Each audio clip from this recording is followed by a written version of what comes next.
አላዛር እንግዲህ እጅግ በጣም ሁላችንም ማለት ነው በሚያጓጓ ሁኔታ ዛሬ ሲያስጠብቀን ውሎ ነበርና እንግዲህ ጋቢሾን ታውቁታላችሁ። በጋቢሾ ጠብቁኝ ብሎ እንግዲህ የሰርግ ቬሎ የለበሰች ፊቷን የማትታይ አሳይቶን ነበርና እኔ የእውነቴን ነው ምላችሁ እና በጉጉት ስጠብቅ የዋልኩት ቪዲዮ ቢኖር የአላዛር ቪዲዮ ነው። ምክንያቱም በጣም ተምታትቻለሁ። ሄለን ናት ብዬ ነበር ደግሞ ማያውቃት ሴት እንዴት ሊስማት ይችላል ብዬ ተምታተው ምንም ያልጠበቅኩት ነገር ማለት ነው።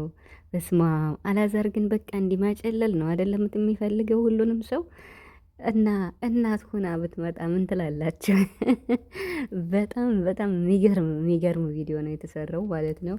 ሰላም ሰላም ቤተሰብ እንዴት ናችኋለሁ? ሰላማችሁ ይዛ በያላችሁበት እያልኩኝ ውድ የቻናሌ ቤተሰቦች እንኳን ወደ ቤቴ በሰላም መጣችሁ። እንግዲህ በጉጉት ስንጠብቅ የነበረው የአላዛር ቪዲዮ ማለት ነው እና ደግሞ እኮ የመግቢያ ቪዲዮ ሲሰራ ማለት ነው እኔ አልቻልኩም። በቃ ማለት አሳልፌ ነው ያየሁት። አሳልፌ አይቼ ከዛ ተመለስኩ ማለት ነው። ምክንያቱም ፊቷን ማየት ፈልጌ ነበር። በጣም ብዙ ሰው ሄሉ ናት ያለም አለ።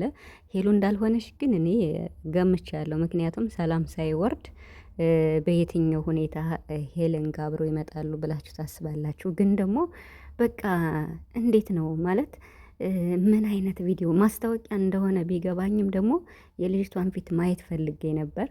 እንግዲህ ሲካፋውም ሲያዝንም ሲደሰትም ባለፈውም እንደዛ ከሄለን ጋር የተጋጨ ጊዜ ብድግ ብሎ ወደ እናቱ ነበረ ሻንጣውን ጠቅልሎ ሄደና እንግዲህ ዛሬ እውነቱን ተናግሯል ለእናቱ ማለት ነው።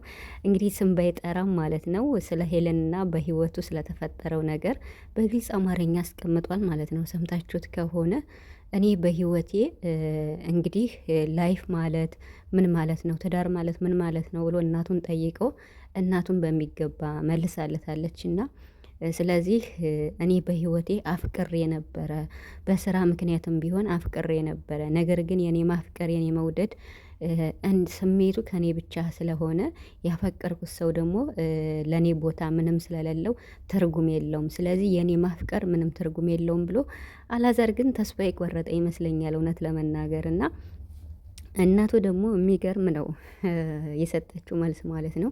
አንተ ያፈቀርካት ሴት መጀመሪያም ያንተም አልነበረችም።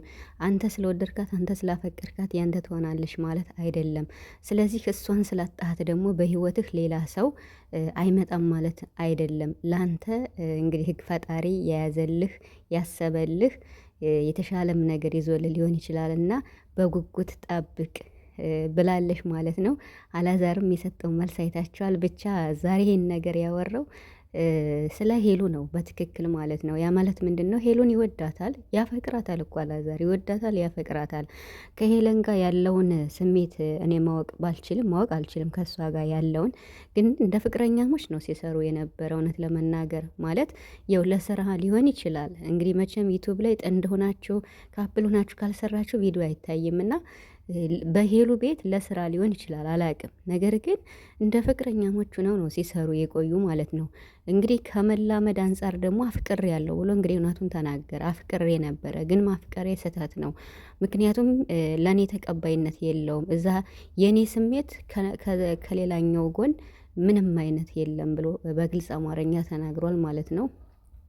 በጣም በሚያሳዝን ሁኔታ ማለት ነው። ይሄን ጥያቄ አላዛር ትዝ ይላችሁ ከሆነ የበዓል ጊዜ ማለት ነው የበዓል ጊዜ ለሄለን ጠይቋት ነበር። የምታስታውሱ ከሆነ ሄለን በሚያምር ሁኔታ ከቤቷ ቡና ፍልታ ጠርተው ምናምን ፍቅር ማለት ላንቺ ምንድነው ብሎ ሲጠይቃር ፍቅር ማለት ከሁለቱም ወገን እኩል ስሜት ሲኖርና ቢያንስ እንኳን አፍቃሪው ለምሳሌ አንተ ሞር የምታፈቅር ከሆነ ከኔ ደግሞ ትንሽ የፍቅር ምንጭ ካለ በማየው ነገር ያንን ፍቅር ላጎለብተው እችላለሁ ብላ መልሳለት ነበረ። የበዓል ጊዜ አንድ አይነት ልብስ ለብሰው ይመስለኛል እና ብቻ በእሷ ቤት ምርጥ ጊዜ ቡና ፍልታ የጠራችው ጊዜም ታስታውሱ ከሆነና ስለዚህ ጉዳይ ሁልጊዜ አላዛር ይጠይቃታል ፍቅርን በተመለከተ ሁኔታ ማለት ነው። እና ሄለንም በሚገባ ነው ስትመልስለት የነበረ አንተ ሞር አፍቃሪ ብትሆን እንኳን ምሳሌ ብላ ነው ከኔ ትንሽ የፍቅር ስሜት ካለ ያንን ፍቅር በምታደርገው ሁኔታ ያ ፍቅር ከፍ ካለ ሁላችንም እኩል ስሜት ካለን ፍቅረኛሞች ልንባል እንችላለን ብላ መልሳለት ነበረ። ስለዚህ አላዛር እንግዲህ ነገሮችን እያጸዳ መጥቶ አሁን ላይ ደግሞ ማፍቀሩ ለሱ ምንም ትርጉም እንደሌለው እየተናገረ ነው ያለ። ለምን እሱ ነው እንጂ ያፈቀረ ከሄለን ጋር ፍቅር ይኑር አይኑር አላውቅም፣ እውነት ለመናገር ምክንያቱም ምን የምታውቁት ነገር የለም። የአላዛር ግን ያስታውቃል። ለምን እንደሆነ ታውቃላችሁ? በቃ በጣም በስስት ነው የሚያያት፣ በጉጉት ነው የሚያያት። ከአጠገቡ እንድትርቅ አይፈልግም። ቪዲዮም ሲሰራ እውነት ለመናገር እንደሚናገረው ካላንቺ ሌላ እኮ የለኝም፣ እስኪ ንገረኝ፣ ከአንቺ ውጭ ማን አለኝ? እንድትርቅኝ አልፈልግም ምናምን ብዙ ነገር ብሏል አላዛር ማለት ነው። እና እንግዲህ የሁለታቸው ሁኔታ ያሳለፉት ነገር ለስራና ለስራ ብቻ ከሆነ በመላመድ ደግሞ አላዛር አፍቃሪ ነው። ከሄሉ ያለውን ባናቅም ማለት ነው። እንደ ፍቅረኛሞች ሆነው ነበር ሲሰሩ የነበር። እውነት ለመናገር አሁንም ታርቀው የእውነት ነው የምላችሁ ታርቀው በቃ ቢያንስ እንኳን ለስራም ይሁን ለምንም ይሁን ቢታረቁ ኢቭን እንኳን ለተመልካች ሲባል ምን